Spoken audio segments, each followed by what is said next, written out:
Alhamdulillahi Rabbil Alamin.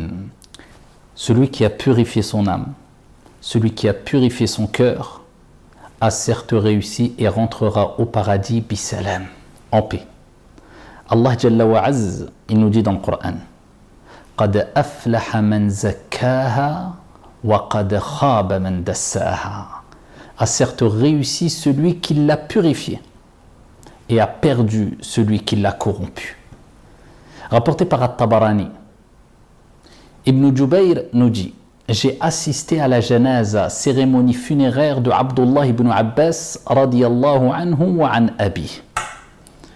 Et il dit: un oiseau blanc que nous avions jamais vu auparavant est apparu.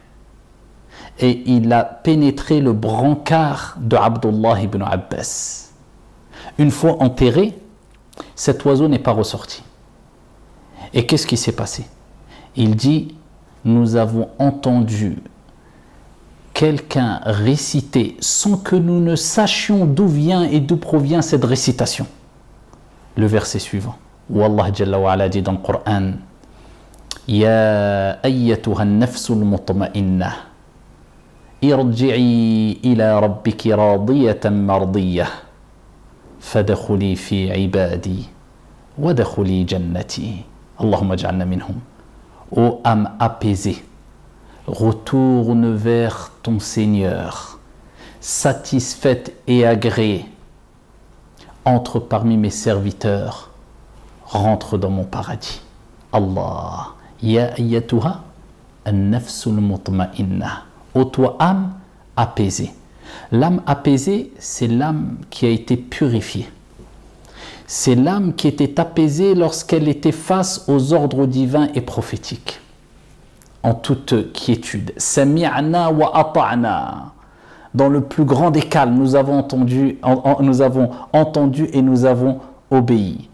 L'âme apaisée, c'est celle qui se sent bien quand elle est dans les actes d'adoration, dans l'environnement spirituel. Et elle se sent mal quand elle est face aux actes de désobéissance.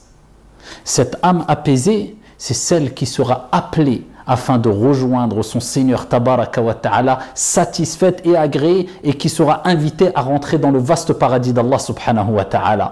Cette âme apaisée, c'est celle qui est purifiée de telle sorte qu'Allah Tabaraka wa Ta'ala fait apparaître sur son visage et sa langue la lumière et le bien. C'est pour ça que Uthman ibn Affan radiyallahu anhu wa arda nous disait: personne ne cache en lui son mal sans qu'Allah tabaraka wa ta'ala ne le fasse apparaître sur son visage et sa langue, et d'ailleurs il en va ainsi pour le bien aussi. Allah tabaraka wa ta'ala nous appelle à at-takhliya qabla at-tahliya, la purification intérieure avant l'ornement extérieur. Et ô combien de personnes ont caché leur mal intérieur, ont corrompu leur âme, et ils se sont efforcés de s'embellir, de s'orner extérieurement avec des beaux discours et des beaux habits, mais n'ont pas gagné les cœurs, ils ont fait fuir et ils se sont fait détester. Et ô combien de personnes, modestes de manière extérieure et apparente, mais avec un cœur pur et une âme purifiée, wallah, ils ont gagné les cœurs. Et les gens ont vu an-nour, la lumière, à travers leurs paroles et leurs visages. 3 moyens. Il y en a plus, mais je vais vous citer 3 moyens qui nous aideront, Inch'Allah, à purifier notre âme. Le premier des moyens, à ne pas négliger un moyen, une clé que le prophète lui-même, alayhi salatu wassalam, utilisait. Tout en sachant que ce qu'on va citer, c'est la clé de la réussite pour toute chose. C'est de demander à Allah subhanahu wa ta'ala: وَإِذَا سَأَلَكَ عِبَادِي عَنِّي فَإِنِّي قَرِيبٌ أُجِيبُ دَعْوَةَ الدَّاعِ إِذَا دَعَانِ. C'est Allah qui le dit.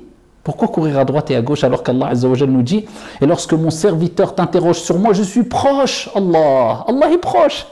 Je suis proche. Ujibu da'wata ad-da'i idha da'an. Je réponds à l'invocation de celui qui m'invoque lorsqu'il m'invoque. Ad-du'a huwa al-ibada. L'invocation, c'est l'adoration même.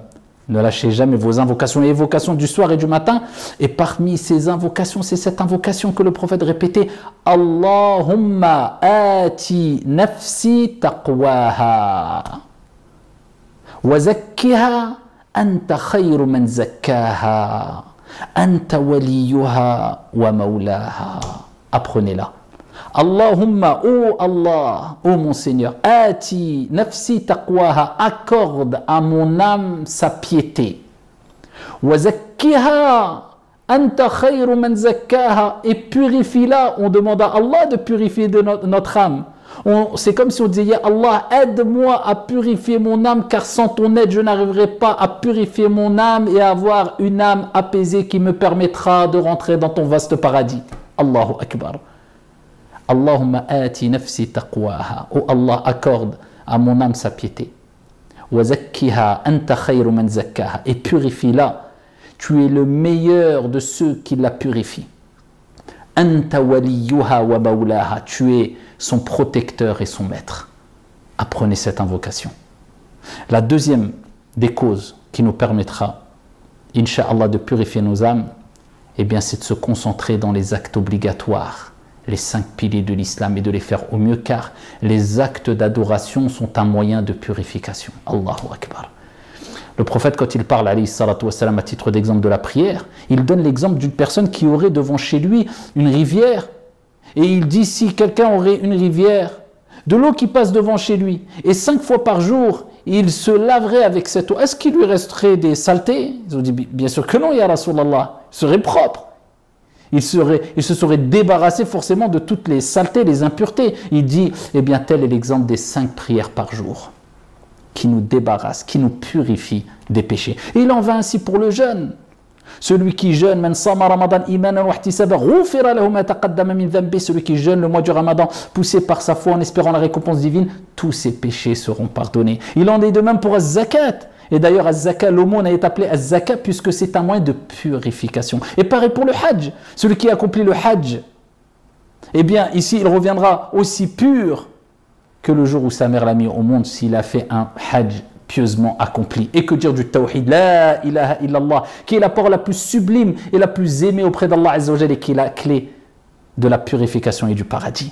Les actes d'adoration obligatoires. Ensuite, les actes surérogatoires, ça t'aidera, c'est du bonus pour purifier encore mieux ton âme, et particulièrement Al-Qur'an. Car Al-Qur'an est une purification. Al-Qur'an est une guérison des cœurs et des âmes. Et on a descendu dans le Qur'an ce qu'il y a comme guérison et miséricorde pour les croyants. Et enfin, la troisième des choses et la troisième des clés, c'est Ayyuhan nas, hasibu anfusakum. Comme disait Omar, ô vous les gens, demandez-vous des comptes avant de rendre des comptes. L'introspection, la demande de compte, le bilan, tous les jours, chaque soir avant de dormir. Allah, qu'est-ce que j'ai fait de bon dans ma journée? Est-ce que je me suis levé pour Salat al-Subh? J'ai commencé ma journée avec Al-Baraka et la satisfaction d'Allah, et j'ai terminé ma journée avec la prière à l'heure et le bien, et avec la lecture du Coran, mes invocations du soir, pour terminer avec la satisfaction d'Allah Azza wa Jal, afin que ce qu'il y a entre le début et la fin de la journée ne soit que satisfaction vis-à-vis d'Allah subhanahu wa ta'ala, satisfaction venant d'Allah subhanahu wa ta'ala. Est-ce que je fais une introspection? Est-ce que je me pose des questions? Je demande des comptes chaque soir en me disant, qu'est-ce que j'ai fait de bien, qu'est-ce que j'ai fait de mal? Eh bien, je fais un constat, je fais un diagnostic afin de pouvoir me réformer. Eh bien, ça, c'est 3 clés qui nous permettront, Inch'Allah ta'ala, de purifier nos âmes et d'avoir cette âme apaisée ici-bas et apaisée lorsque l'ange de la mort va prendre notre âme afin de rentrer dans le vaste paradis d'Allah subhanahu wa ta'ala. Qu'Allah purifie nos âmes et nous accorde un cœur pur. Wallahu a'lam, walhamdulillah.